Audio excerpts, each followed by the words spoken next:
ನಮಸ್ಕಾರ ವೀಕ್ಷಕರೇ. ESI employees state insurance corporation ಈ ಒಂದು ಇಲಾಖೆಯಲ್ಲಿ ಖಾಲಿರುವಂತಹ ಹುದ್ದೆಗೆ ಅರ್ಜಿಯನ್ನು ಕರೆದಿದ್ದಾರೆ.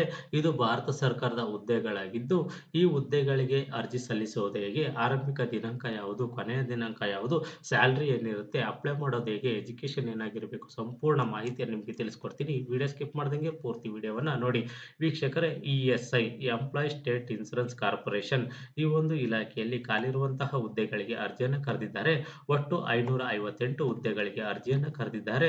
ಈ ಒಂದು ಹುದ್ದೆಗಳಿಗೆ ಯಾರು ಆಯ್ಕೆ ಆಗ್ತಾರೆ, ಅವರು ಜಾಬ್ ಲೊಕೇಶನ್ ಎಲ್ಲಿ ಅಂತ ನಾವು ನೋಡಿದ್ರೆ ಆಲ್ ಇಂಡಿಯಾದಲ್ಲಿ ಅವ್ರ ಬ್ರಾಂಚಸ್ಗಳಲ್ಲಿ ಎಲ್ಲಿ ಹುದ್ದೆಗಳು ಖಾಲಿ ಇರ್ತಾವೋ ಅಲ್ಲಿ ನಿಯೋಜನೆಯನ್ನ ಮಾಡ್ತಾರೆ. ಈ ಹುದ್ದೆಗಳಿಗೆ ಸಂಬಂಧಪಟ್ಟಂತೆ ಯಾವ ಪೋಸ್ಟ್‌ಗೆ ಅರ್ಜಿಯನ್ನು ಕರೆದಿದ್ದಾರೆ ಅಂತ ನಾವು ವಿವರವಾಗಿ ನೋಡೋದಾದ್ರೆ, ಸ್ಪೆಷಲಿಸ್ಟ್ ಸೀನಿಯರ್ ವಿಭಾಗದಲ್ಲಿ ಹುದ್ದೆಗಳಿಗೆ ಅರ್ಜಿಯನ್ನು ಕರೆದಿದ್ದಾರೆ.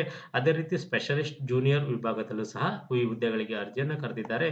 ಒಟ್ಟು ಸ್ಪೆಷಲಿಸ್ಟ್ ಸೀನಿಯರ್ ವಿಭಾಗದಲ್ಲಿ 155 ಹುದ್ದೆಗಳು, ಸ್ಪೆಷಲಿಸ್ಟ್ ಜೂನಿಯರ್ ವಿಭಾಗದಲ್ಲಿ 403 ಹುದ್ದೆಗಳು, ಟೋಟಲ್ 558 ಹುದ್ದೆಗಳಿಗೆ ಅರ್ಜಿಯನ್ನು ಕರೆದಿದ್ದಾರೆ.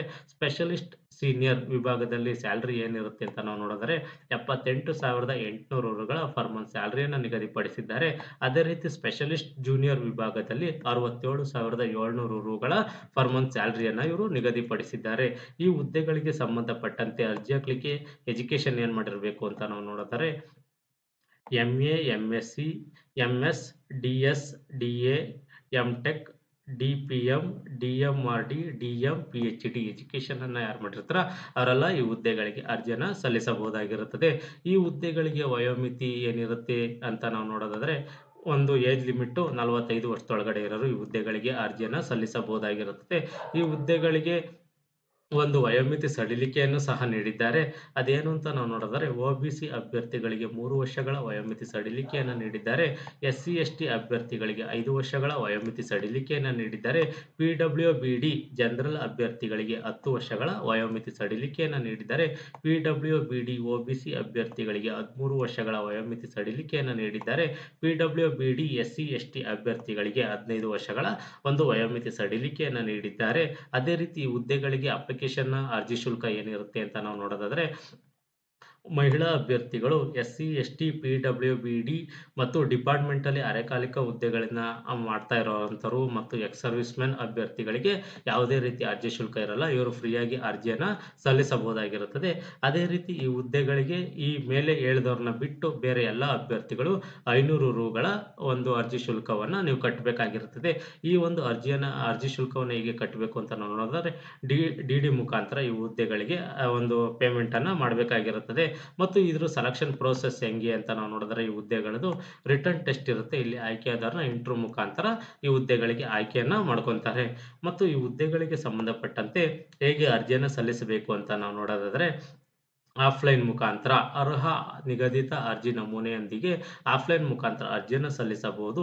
ಸ್ವಯಂ ಎಲ್ಲ ದಾಖಲೆಗಳೊಂದಿಗೆ ಸ್ವಯಂ ದೃಢೀಕರಿಸಿ ಈ ಒಂದು ಅಡ್ರೆಸ್ಗೆ ನೀವು ದಾಖಲೆಗಳನ್ನು ಕಳಿಸ್ಕೊಡ್ಬೇಕಾಗಿರುತ್ತದೆ.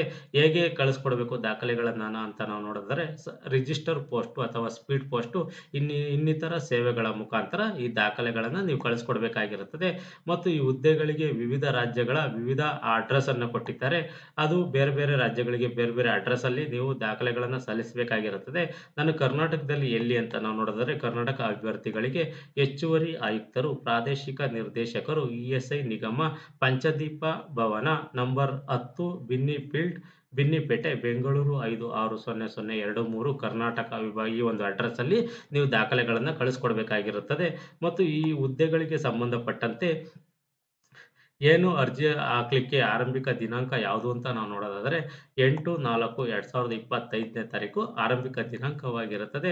ಅರ್ಜಿ ಸಲ್ಲಿಸಲಿಕ್ಕೆ ಕೊನೆಯ ದಿನಾಂಕ ಯಾವುದು ಅಂತ ನಾವು ನೋಡಿದ್ರೆ, 26 ಮೇ 2025ನೇ ತಾರೀಕು ಕೊನೆಯ ದಿನಾಂಕವಾಗಿರುತ್ತದೆ.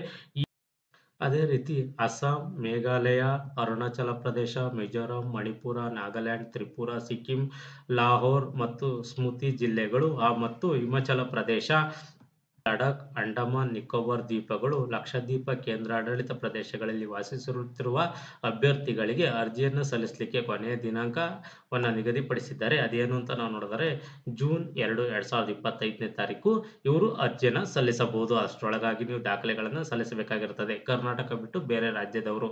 ಮತ್ತು ಈ ಒಂದು ಇಲಾಖೆಯಲ್ಲಿ ಒಂದು ಅಧಿಕೃತ ವೆಬ್ಸೈಟ್ ಆದ ESIC.gov.in ಈ ಒಂದು ವೆಬ್ಸೈಟ್‌ಗೆ ಹೋಗಿ ಅಧಿಕೃತ ನೋಟಿಫಿಕೇಶನ್ ಅನ್ನು ಓದಿ, ನೀವು ಯಾರೆಲ್ಲ ಅರ್ಜಿಯನ್ನು ಸಲ್ಲಿಸಬೇಕು ಅನ್ಕೊಂಡಿದ್ದೀರಾ, ಒಂದು ನೋಟಿಫಿಕೇಶನ್ ಅನ್ನು ಸಂಪೂರ್ಣವಾಗಿ ಓದಿ, ಇದು ನಿಮಗೆ ಸೂಕ್ತ ಅನ್ಸಿದ್ರೆ ಮಾತ್ರ ಈ ಹುದ್ದೆಗಳಿಗೆ ಅರ್ಜಿಯನ್ನು ಸಲ್ಲಿಸಿ. ಈ ಒಂದು ಮಾಹಿತಿ ಇಷ್ಟವಾದರೆ ಸಬ್ಸ್ಕ್ರೈಬ್ ಮಾಡಿ, ಶೇರ್ ಮಾಡಿ, ಲೈಕ್ ಮಾಡಿ.